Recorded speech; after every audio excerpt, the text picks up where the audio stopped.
El título nos indica que el Salmo fue escrito por el rey David.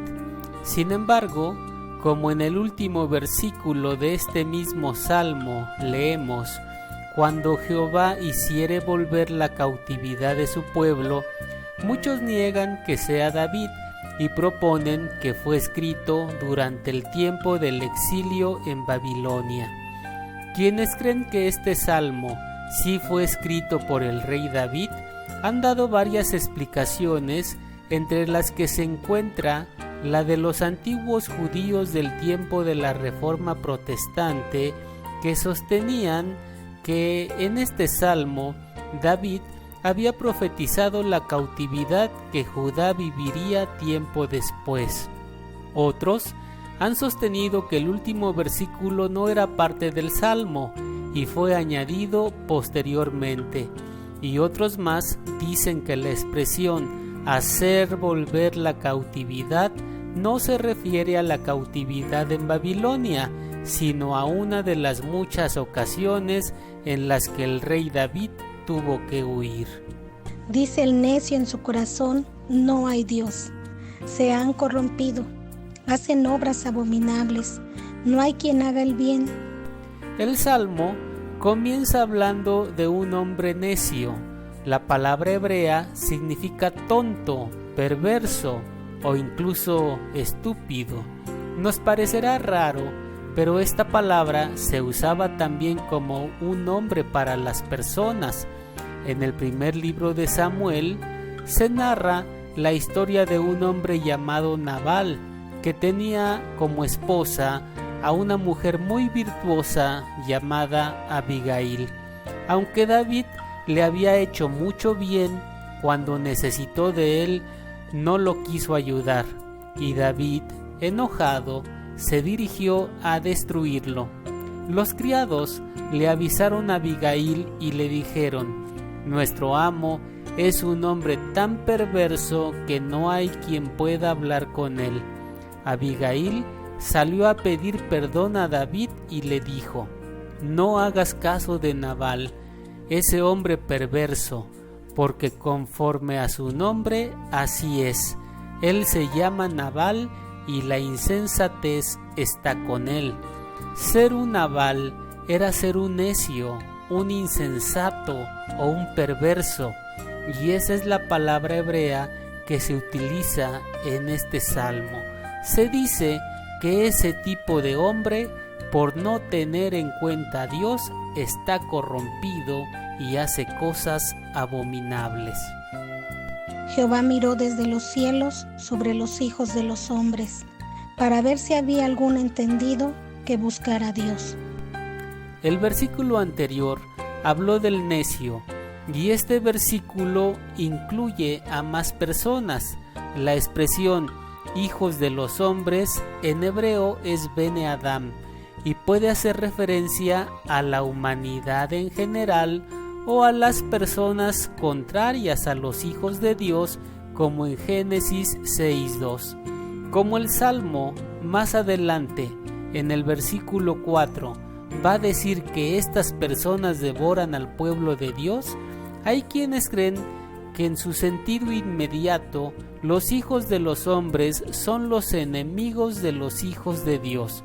El apóstol San Pablo aplicó el pasaje en un sentido más amplio a toda la humanidad en la epístola a los romanos. El Salmo sostiene que entre los hijos de los hombres no hay quien entienda ni quien busque a Dios. Ambos verbos están en participio y por lo tanto designan una acción constante. Significa que no hay alguien que entienda constantemente ni alguien que busque constantemente a Dios. Todos se desviaron, a una se han corrompido. No hay quien haga lo bueno, no hay ni siquiera uno. La expresión desviarse obviamente tiene el sentido de apartarse de Dios. El verbo corromper que aparece en este versículo es diferente al verbo corromper que aparece en el versículo 1. En el versículo 1 se hace referencia a algo que está devastado o echado a perder, y en este versículo a algo muy perverso. La situación que se describe de las personas de las que se está hablando es crítica. La misma expresión "no hay quien haga el bien" que se utiliza para el necio, se utiliza aquí para el resto de las personas. La expresión final "no hay ni siquiera uno" es una fuerte confirmación que en la lengua original tiene el sentido de verdaderamente no hay ninguno, o en serio, no hay ninguno. ¿No tienen discernimiento todos los que hacen iniquidad, que devoran a mi pueblo como si comiesen pan? ¿Y a Jehová no invocan? Obviamente, la pregunta de este versículo es retórica. Quienes están procediendo de esta manera son personas que saben bien lo que están haciendo, ya que la palabra que Reina Valera tradujo como discernimiento en la lengua hebrea es yadá, que también significa conocimiento. Con todo conocimiento están procediendo con iniquidad. La expresión hace referencia a una manera vil y ruin de proceder, y esa manera vil y ruin en la que proceden es devorando a quienes pertenecen al pueblo de Dios.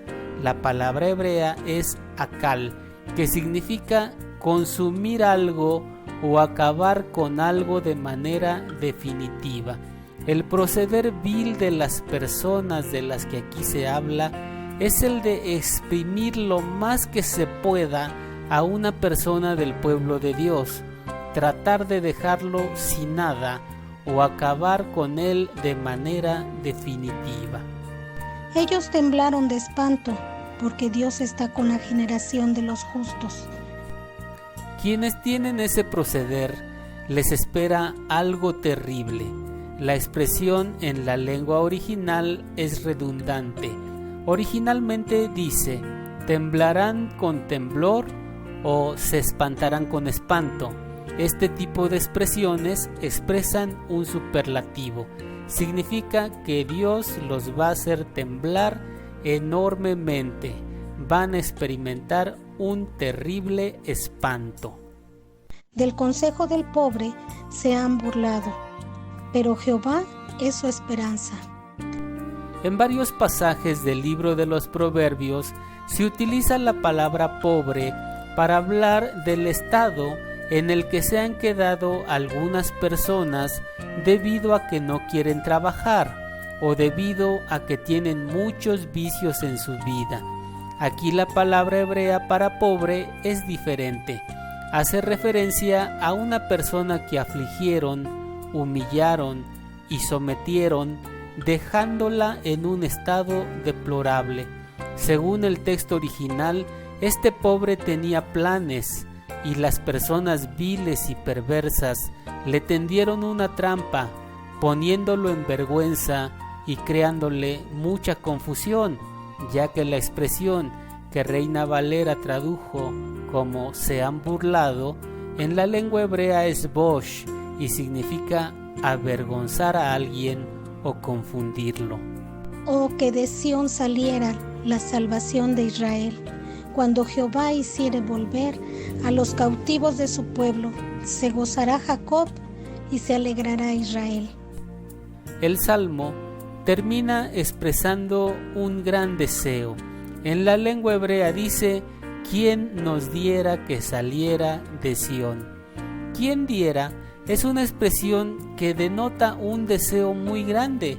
Es la expresión que utilizó el pueblo de Israel cuando se cansaron del maná en el desierto y dijeron: ¿quién nos diera a comer carne? Es también la expresión que utilizó David cuando tuvo mucha sed y dijo: ¿quién me diera de beber agua? Lo que el salmista espera con mucho anhelo es la salvación de Dios. El salmo es mesiánico, ya que la palabra salvación en hebreo se dice Yeshua. Y este pasaje en el texto hebreo dice: ¿quién diera desde Sión Yeshua para Israel? Esa salvación viene conjunta con un regreso a Dios. Al inicio se dijo que la expresión hacer volver a los cautivos también puede tener un significado diferente al regreso físico desde Babilonia, ya que la palabra volver en hebreo también significa convertirse. Dios es el que hace posible que los que han sido sometidos y esclavizados vuelvan y se conviertan a Él. Y esto ocasiona un enorme gozo y una gran alegría en el pueblo de Dios.